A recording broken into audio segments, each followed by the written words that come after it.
Should we change the clouds? In 1991 in the Philippines, a volcano named Mount Pinatubo blew its top. The second largest volcanic event of the 20th century, the Pinatubo eruption left over 200,000 people without homes, caused more than half a billion USD in damages, and killed hundreds. While the event caused enormous devastation, another consequence caught the attention of climate scientists. The volcano sent up an ash cloud hundreds of kilometers across. And all that material in the air lowered temperatures on the planet by around zero point 0.5 degrees Celsius for 2 years. As global temperatures continue to climb, and we experience more severe weather events as a result, some researchers are advocating for methods that artificially recreate the temperature-reducing effects of the Pinatubo ash cloud. Additionally, various groups and startups are working on technologies to either help cool the Earth or remove carbon from the atmosphere. This all raises an interesting question.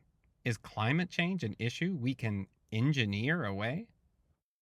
How geoengineering can fight climate change. The main reason for climate change is the huge increase in carbon emissions from burning fossil fuels like coal, gas, and oil that started with the Industrial Revolution. Increased carbon is a problem because carbon absorbs and radiates heat. As more of it builds up in Earth's atmosphere, one result is that more of the sun's heat stays on Earth instead of dissipating in space, which leads to higher average global temperatures that in turn generate unpredictable weather patterns.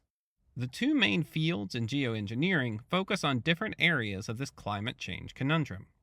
One, carbon removal, seeks to keep or take carbon out of the atmosphere to avoid the consequences explained above. Some technologies capture carbon at a source, like a factory smokestack, while others can take carbon out of the air in any location. The other field is solar geoengineering, and its aim is to reduce global temperatures by limiting the amount of the sun's energy that reaches or stays on Earth. Some of the methods being considered in this area include making clouds more reflective so that they send more of the sun's energy back into space, thinning out the highest layer of cloud so that more heat can escape from Earth, and sending physical sun shields into space. Is geoengineering the best answer? Of the two fields, carbon removal is more advanced and widely accepted. Many companies are already using carbon removal or carbon capture technology to limit their emissions. It's commonly believed that some amount of carbon removal technology will be needed to halt the rapid advance of climate change in the near future. Solar geoengineering is less far along for many reasons. One of the biggest is that it involves manipulating forces humans don't fully understand. For example, if we chemically change clouds to make them more reflective or thin them out near the top of Earth's atmosphere, we're not sure how those changes could affect the world's climate beyond just reducing temperatures.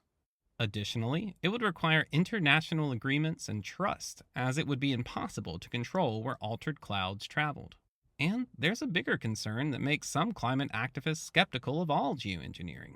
Why devote time and resources to tech and methods that won't be an internal solution? Even if we could capture all the carbon produced by burning fossil fuels, they will eventually run out. And how do we safely store all the carbon we capture? Even if changing clouds or blocking sunlight led to no negative side effects, neither solution addresses how carbon buildup is causing things like ocean acidification. We could also become dependent on solar geoengineering because once we start doing it, it would be hard to stop without having global temperatures make a terrifying sudden rise. Skeptics of geoengineering say that we should be investing in more permanent fixes, namely advancing renewable energy and figuring out other ways to drastically cut, not capture or remove, carbon emissions. Of course, that strategy has its drawbacks too. The biggest one is getting people, businesses, and governments on board to make the sort of investments and societal changes required to stop climate change before its results become ever more catastrophic.